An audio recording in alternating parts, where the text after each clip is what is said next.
Yo, what's up, big sis? It's your big birthday today. You're turning old, man. You're turning old, dude. Yeah, anyways. Hi, friends. Hope you guys are doing well. Today's my big sister's birthday. She's just at work at the moment. By the way, have I told you guys that she's studying to become a teacher? A career change, you know. I never thought my sister would be working with children, but here she is. She openly said that she doesn't like kids. But now look at what you're doing, man. Look at what you're doing. I know I'm the same. Before I went into uni, I was like, I'm never gonna look after old people. I'm never gonna wipe somebody else's ass. But here I am. I'm wiping asses every day. God dang it. Ah.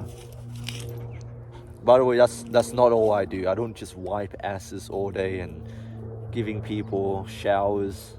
No, my work is meaningful. I love it. Don't get me wrong. I love my work. My work is very important to me and very important to all the people in our community. Yeah, so I do feel valued and I do feel like I'm making a difference, and that's the main thing.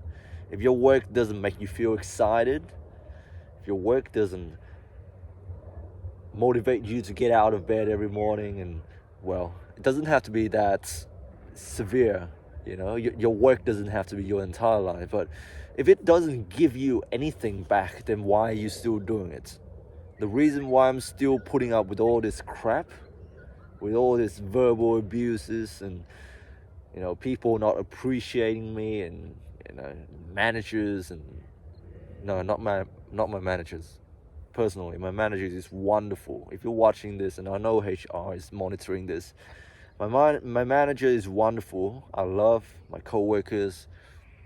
Just sometimes, sometimes the people at the top. I'm not going to comment anything, but if your work doesn't keep your fire burning in your soul, then what are you doing, my brother in Christ? Find something else. By the way, I had a dream this morning, and that's why I woke up so freaking early, because I had a dream. Otherwise, I would have slept until 12. But I can't. It's my sister's birthday. We're just gonna surprise her by throwing her a birthday party and whatnot, buy a cake, and it's Aram's idea, like my housemate Aram. He's dating my sister. So yeah, it's his idea, the just white people thing, like they sorry for sounding racist, but white people make a big deal out of everything. And thank God they make a big deal out of everything, because now we're gonna throw like the best birthday party ever. And my sister is gonna be going home after work, and she's gonna be like, wow, you did all of this for me. How stupid. Now take them all off. My mom is gonna cook some food. We're gonna buy a cheesecake, and yeah, that's gonna be fun, I think. But yeah, I had a dream this morning.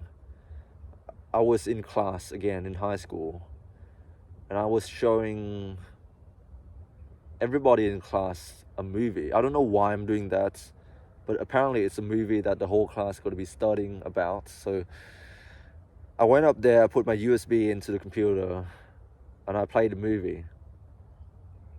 But it was not the complete movie. At the end of the clip, it said, now stay tuned for part 2 or something like that. And I was thinking to myself, I was sitting down and I was thinking, that can't be right. I remember downloading the right clip, which has the entire movie in that clip. So I went up there again, and then I clicked off the window, and then I went into my USB. And everybody could see what was on my USB, like these porn photos, these naked photos of myself. I don't know, it's really embarrassing. And at that moment, I woke up. I decided, hey, I don't want to be in this dream anymore. So yeah, that's why I woke up. Yeah, otherwise I would have slept until 12. But yeah, that was a good sleep, you know. That was a good sleep. I finished my night shift. I was sleeping late until late in the afternoon yesterday. I went to the gym, and then I went to sleep again. That's basically my day. You know, I woke up, eat, went to the gym, and then I went to sleep again. Yeah, that's why I woke up so early this morning. Plus, I got to drop my mom off at her friend's place and drive Aram to work. You know, like the things that I would do for the people in my life. I don't know, man. People say that I'm being used, whatever. Don't be so nice all the time. But if I can help someone, I would do it. Like if it doesn't harm me, I would help people, you know. If it doesn't take too much out of me, then I would help people. I would choose to do that. And I'm not blowing my own horns or anything. I'm not elevating myself up on a pedestal or anything. I just want to do it, you know, like it comes from within. And it's the same thing that I want to tell you guys. What does your soul tell you to do? Because that's really important. People around you, they might be telling you to do certain things. They're giving advices. They're saying, "Oh, you shouldn't do this. You shouldn't treat a girl nice. You shouldn't treat your friends right. You know, you shouldn't be nice. You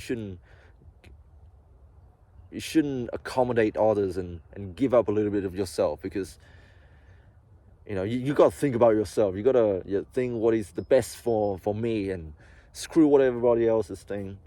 But if your soul doesn't believe that, then what you're doing is very incongruent, and you will beat yourself up for it.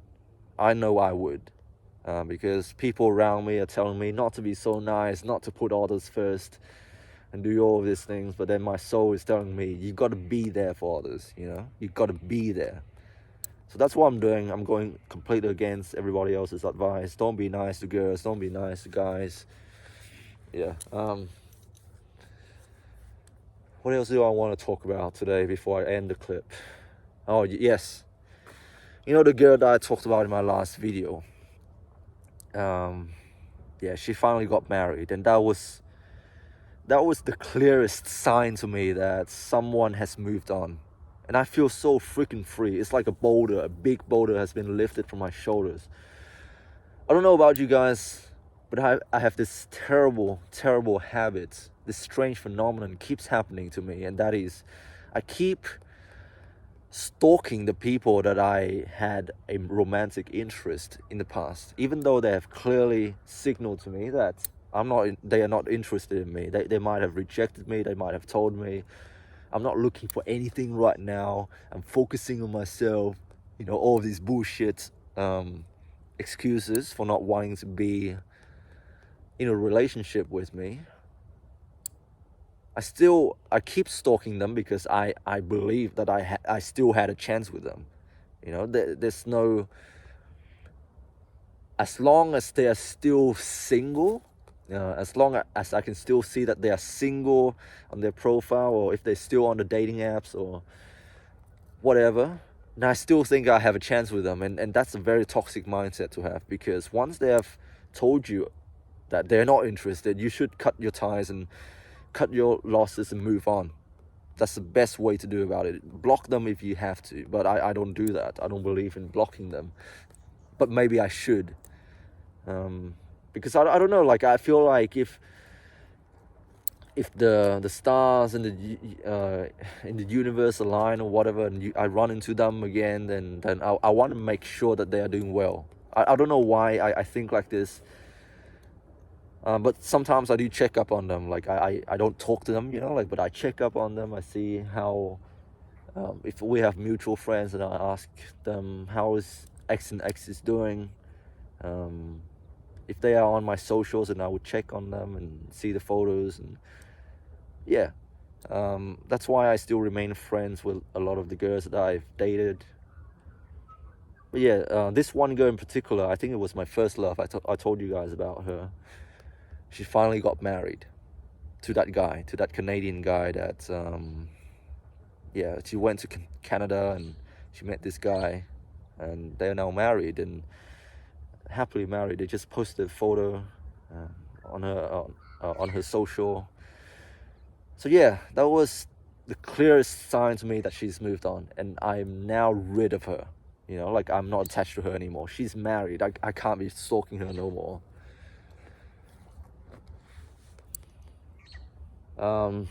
Yesterday's night shift, I was chilling with my colleagues, and they started asking me again. So Bob, how's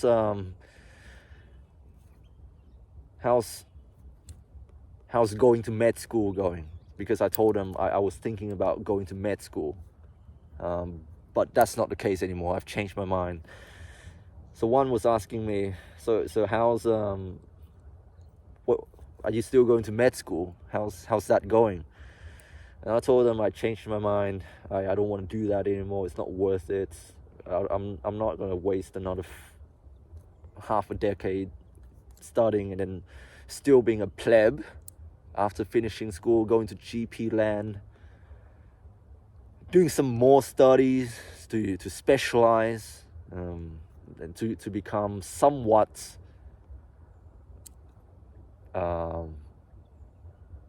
somewhat a top dog. Not really. You can't. The journey from a junior doctor to a top dog consultant takes years and years, and sometimes you might not even get there, you know. And I don't think I want to do that. I don't think I even have the passion to do that. Yes, I love helping people. Yes, I love, working out people's problems and try to help them. But I'm not that passionate, I'm passionate, but not that passionate. And no matter what you tell me, no matter how much you try to sell this idea of being a doctor walking into the room and everybody wants your time and attention, I don't think I can do that, man. I don't think I can do that. Now, after serious thoughts, I don't think I can do that. No amount of money is going to convince me otherwise. But if that's your calling, then go for it. Don't let my videos or what I say deter you from your path, because if you truly are called to do it, then no matter what I say or what anyone says will deter you from your path. And I stand by this 100%. If it's your calling, no matter what I say will sway you in the other direction. Yeah. So yeah, they asked me, so what are you gonna do now? One said, why don't you stay in nursing? But then the other colleague said, fuck nursing, quit nursing, To be honest, I don't know what I want to do. So I just made up an excuse. I said, oh, I'm gonna be a farmer, I'm gonna be a potato farmer, and everybody laughed. But yeah, I really don't know what I'm doing with life, and I don't think anybody knows exactly what they are doing with life either. I don't know, man. I like helping people. I really do. And if I don't help people in that way, if I don't become a nurse, then I will help other people in other ways. That's my calling, to not leave anyone behind. That's my calling. Whatever is your calling, that's your calling, and who am I to tell you to do something else? Yeah, that's all I want to say. I'm gonna head home now, do a few chores, and I'll speak to you next time. Hope you guys are doing well, and yeah, stay strong. God bless, and I love you all.